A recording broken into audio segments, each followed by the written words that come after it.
Yo me he abstenido sin que eso significa oponerse. El Congreso ha aprobado por amplia mayoría erradicar el matrimonio infantil, pero han habido abstenciones, ¿no? Se abstuvo José Balcázar, que ha tenido unas declaraciones desafortunadas. Él, de verdad, es una vergüenza, según mi opinión, porque sus declaraciones son absolutamente desatinadas. Pero también se han abstenido Víctor Cutipa y la señora Gladys Echaíz, la congresista Gladys Echaíz, que es ex fiscal de la Nación y pertenece a la bancada de Renovación Popular. Nosotros estamos en contacto precisamente con Gladys Echaíz. Bienvenida, congresista Echaíz, a Exitosa. ¿Cómo está usted, Karina? Muy buenas tardes. Muy buenas tardes, ¿cómo está? Gracias por la invitación. Muchas gracias. Queríamos nosotros entender por qué usted ha votado en abstención y queremos saber sus fundamentos jurídicos, ¿no? Porque es una persona de leyes. Claro. Bueno, en principio vamos a ver la denominación de la ley. Dice matrimonio infantil. En realidad esta ley no está regulando el matrimonio infantil, sino está prohibiendo el matrimonio de las, digamos, adolescentes, porque el matrimonio infantil nunca ha estado permitido en el Perú. Está prohibiendo el matrimonio de los jóvenes hasta los 18 años. A partir de los 18 recién será posible que ellos puedan llevar adelante cualquier proyecto de vida matrimonial que tenga. Exitosa. De otro lado, lo que yo que veo que se trata de regular comportamientos de orden general, o sea, con una norma regular todas las situaciones y diversidad nacional, que en realidad no es tal, ya que existen usos y costumbres diferentes en las distintas zonas y naciones del país. Segundo lugar. En tercer lugar, estamos ante un tema complejo. En el caso, por ejemplo, de los menores de 16, 17 años, si tuvieran una relación con un joven enamorado, no sé, formaran una unión, estamos nosotros propiciando las uniones de hecho, al limitarles la posibilidad de contraer matrimonio si se diera alguna situación que exigiera llevar adelante un compromiso más formal. De otro lado, si en las escuelas se induce a los niños, se les da a los niños condones, si se les enseña cursos de género, de orientación sexual, incluso se quieren contratar obstetrices, y si se hace una publicidad acerca del favorecer el aborto, esta norma, ¿en dónde encaja? ¿En una Agenda 2030? ¿Hacia dónde estamos conduciendo a los jóvenes del país? ¿Puedes tener una relación sexual? Eso te está permitido, puedes abortar. Exitosa. Pero no te puedes casar aun cuando tengas 16, 17, inclusive te falte un día para cumplir los 18 años. Si nosotros, por ejemplo, vamos a algunos lugares del interior del país, en la Sierra Numasa, acá en Cajamarca y otras zonas, ¿qué se piensa de una joven de 18 años que se dedica a la agricultura, que trabaja en su tierra y que todavía no se casó? Entonces hay una serie de complicaciones que demandaban un mayor estudio de esta norma, que se requería tener la opinión o por lo menos recoger las experiencias de los jueces de familia, de los jueces, de los fiscales de familia, y en general, de todos aquellos que trabajen con los problemas relacionados con este tipo de cosas. Y por eso usted se abstuvo, pero yo me he abstenido sin que eso significa oponerse. Pero yo tengo varias preguntas aquí. Tengo Sí. varias preguntas, congresista. Esta ley tiene ya varios meses, creo que se va por el año o más de un año, han tenido suficiente tiempo para hacer todas las consultas. Pero usted primero me ha dicho, no es infantil, sino es de jóvenes. Primero es de adolescentes, ¿no? Porque estamos hablando de primero de... así es, adolescentes. Sí. Bueno, en general le han puesto matrimonio infantil. Y además pero vamos, que cuando ¿qué le estamos voy a decir? en la sierra, en la selva, estas niñas adolescentes en realidad no tienen las mismas oportunidades que las niñas de la costa, que las niñas que van al colegio. Las pastorcitas de repente están en un nivel que no van ni al colegio, son niñas. Así es. Son niñas y algunas veces por nuestra propia idiosincrasia, y yo me pongo en el lado más de la persona que no tiene el acceso a nada, ¿no? Y ahí es donde tiene que proteger el Estado, me imagino yo. No indudablemente. Claro, entonces, ¿qué hacemos con esas niñas que tienen a los padres Siempre que las violan y que al no estar permitido, pues, o no estar prohibido el matrimonio con un viejonazo de 40 años y le casan a la niña a los 14 años para que no lo metan a la cárcel y les dan, no sé, algo de plata en su ignorancia, en la extrema pobreza? Eso pasa. Karina, eso indudablemente que no lo podemos negar, son casos de la vida real, pero eso son excepciones, no es la generalidad de la regla. Tampoco la ley ha permitido alguna vez que una persona que atente contra la indemnidad sexual de una menor se case. De ninguna manera. Se han dado situaciones en la vida en el mundo de los hechos, de que los padres han sucumbido frente a la tentación de los agresores de sus hijos, sí, pero la ley los ha sancionado cuando ha tomado conocimiento de estos hechos. La complicidad de los padres, la afectación de la salud psíquica y biológica de los niños, eso está protegido en la ley.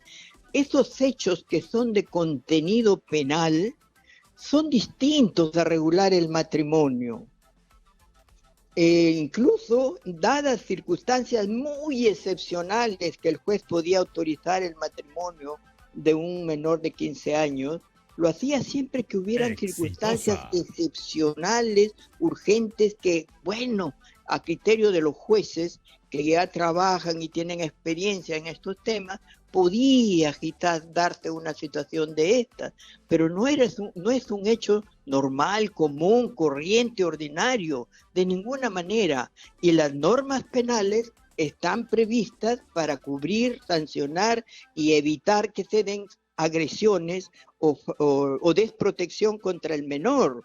¿Usted cree que no están desprotegidas nuestros menores cuando usted me habla de usos y costumbres, que en algunos lugares esto está normalizado, pero no debería normalizarse? Porque, no, yo no he dicho que está normalizado. No, usted me ha hablado de usos y costumbres, entonces sí, yo soy la que le digo, en algunos lugares está normalizado, tan normalizado que hay un congresista que dice, tienen relaciones sexuales con los profesores, pues. No, pues. Sí, pues. Eso es lamentable realmente que hayan tenido unas expresiones de esa naturaleza. Mira, Karina, acá se ha dicho que para proteger a menores de 10 años que han sido violadas y que se ha tenido casos que se han conocido públicamente, que se ha dicho que las señoras, las madres de las etnias indígenas reclaman que se dé una ley para evitar que sus hijas sean casadas desde tierna edad. Sin embargo, la Constitución dice que esta ley no se aplica para ellos, ni esta ni otra, porque ellos se rigen por sus usos y costumbres. El problema con las comunidades nativas es los Ashánica, todos los demás. Claro, que tenemos que trabajar esos usos y esas costumbres, que tenemos que hacer un trabajo de prevención con ellos para enseñarles que el respeto a la libertad sexual de las personas, el respeto a la indemnidad sexual de los menores constituye casi una violación a los derechos humanos, a la libertad de las personas, y que los padres no pueden ceder, y que deben, ante las tentaciones, y que también deben ser condenados, sancionados cuando eso se produzca. Ahora, ¿cuándo protegemos eso? Cuando nosotros implementamos políticas públicas desde las escuelas, desde la familia, fortaleciéndola. Pero, digamos, en este sector hay que hacer un tipo de trabajo.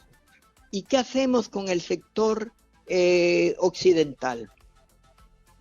Pero ya yo te quiero dije, que usted se me lleva a diga. las escuelas una orientación sexual de los niños, como induciéndolas a incorporarse tempranamente a esta vida.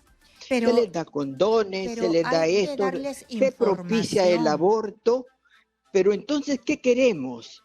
¿El Bueno, pero yo quiero matrimonio de preguntarle. 18 años va a evitar estas situaciones? No, pero ¿Lo va? lo malo es que sea con adultos. Los adultos pueden seducir a las niñas o a los adolescentes. Si es que unos adolescentes, no sé, 17 años, para eso se les da la información. Pero yo quiero... Entonces sancionemos a la autoridad o a la persona o al padre que autoriza o permite una unión de este tipo de personas con un menor. Yo quiero, por Vamos favor, regulando ese tipo de conductas. Eso es lo que yo quiero fijarme. No hagamos de la excepción la regla general. No propiciemos las uniones de hecho.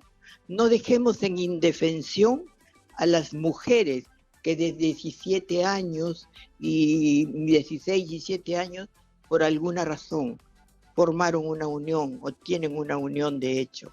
Yo quiero que usted me explique bien, porque en realidad hablar con usted no es hablar con Balcázar, que habla, ya bueno, tienen relaciones sexuales las niñas con los profesores y normaliza algo que está mal. No es su pensamiento, cosas que son pues. malas. Claro, no es su pensamiento. De ninguna manera. En términos prácticos, ¿qué se ha modificado? Porque usted me dice, me está separando el tema civil del tema penal. Me ha dicho que el penal ya lo cubre. En términos prácticos, ¿qué se ha hecho en el Congreso?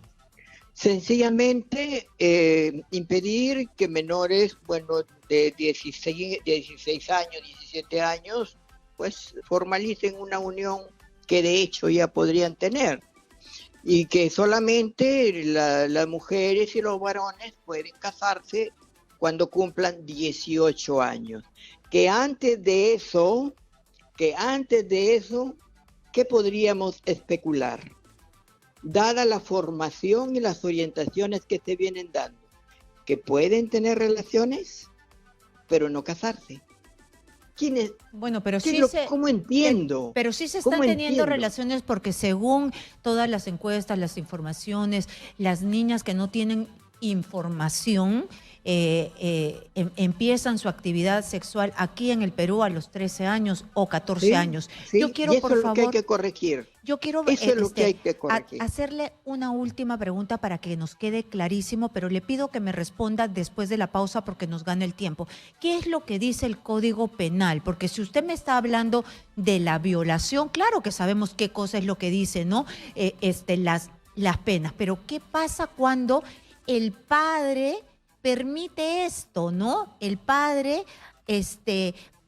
por migajas de dinero, o porque se mueren de hambre, o porque esto les va a permitir salvar a los otros niños, a los otros hijos, dice, ya, yo te recibo esto y mi hija se va con este hombre que ya quedó embarazada producto de una violación y tiene una vida miserable por el resto de su vida. Regresamos con su respuesta, regresamos con la congresista Echaiz, que votó en abstención en esta ley que busca erradicar, que ya va a erradicar el matrimonio infantil. Regresamos, no se muevan. Seguimos nuestra conversación con la congresista Gladys Echaiz. Congresista, yo le dejé una pregunta. ¿Qué hacemos con estas familias que, porque están en extrema pobreza, digamos este caso, ¿no? Que no es uno, no son dos, sino hay varios en extrema pobreza, naturaleza, tienen muchos hijos, hay una violación lamentablemente de una niña de 14 años y resulta que la casan a la fuerza, le truncan su futuro y tiene un hijo y cobran o aceptan las dádivas de este hombre, que Dios quiera, bueno, que no sé, que no sea un maldito, pero tiene 40 años. Karina, en ese caso, lo que debemos hacer es sancionar esas conductas. Sancionar a quien sea, padre, tío, hermano, quien sea, Sí, pero ¿qué que dice el lleve a Código una Penal? menor a una condición de esa naturaleza. El matrimonio, a cualquier edad, no impide que se den actos de violación. El matrimonio no corrige esos comportamientos delictivos. El matrimonio es un acto de manifestación de voluntades. El otro es una violación a la libertad, contra la libertad. Además, el que es menor de edad y se ve, es sujeto pasivo de un acto de esta naturaleza, así de case, es delito. Y la ley tampoco lo ha permitido nunca. Sí se dan casos en que las personas a nivel de proceso penal vienen y dicen, no es cierto, no es verdad, me equivoqué, esta persona no lo hizo. ¿Por qué? Porque ya me dio algún presente o dádiva, como bien dices. Pero eso, ¿qué tiene que ver con el matrimonio? Ojalá un acto civil erradicara las violaciones a nivel nacional y mundial. Ojalá así fuera, pero la finalidad del matrimonio no es esa, sino es legitimar una relación consensuada y voluntaria entre dos personas que tienen capacidad para hacerlo o para manifestarse, y asegurarle ciertos derechos económicos y someterse la pareja a los deberes conyugales. El matrimonio no impide, si se realiza el matrimonio o no se realiza, no impide el servinacuy. ¿Cómo hacemos con las uniones de hecho? Se dan en la vía de los hechos. ¿Acaso poner que el matrimonio es a los 18 años va a impedir este tipo de uniones? No. Por eso es que civilmente se ha buscado regularlas para garantizar derechos de quienes se ven involucrados en este tipo de relaciones. Pero eso es independiente de que persigamos con dureza y con firmeza y seguridad los actos delictivos que se cometen contra menores, que van más allá de lo que te imaginas en estos momentos. Eso no tiene que ver con políticas extranjeras, que por otro lado vienen, sí, a dañar y, ¿qué te puedo decir?, afectar en lo más hondo de la naturaleza de nuestros conciudadanos, especialmente a los niños. Por eso yo en el caso de los niños, defensa absoluta, protección absoluta, pero no confundamos una cosa con la otra, ni pretendamos mandar mensajes a la comunidad que son orientados no sé con qué fin. Pero no hay que confundir. La misión de nosotros es decir la verdad. No importa que sea de manera solidaria, pero es un deber moral hacerlo. Muy bien, no congresista, ha quedado clarísimo. Acabó el delito. Sí, no, hay que trabajar para evitarlo, Karina. Ha quedado clarísimo su punto de vista y por supuesto que es respetable y, como le digo, no nos quedamos con el sinsabor de Balcázar. Muchas gracias a la congresista Gladys Echaíz por estar aquí. Muchas gracias.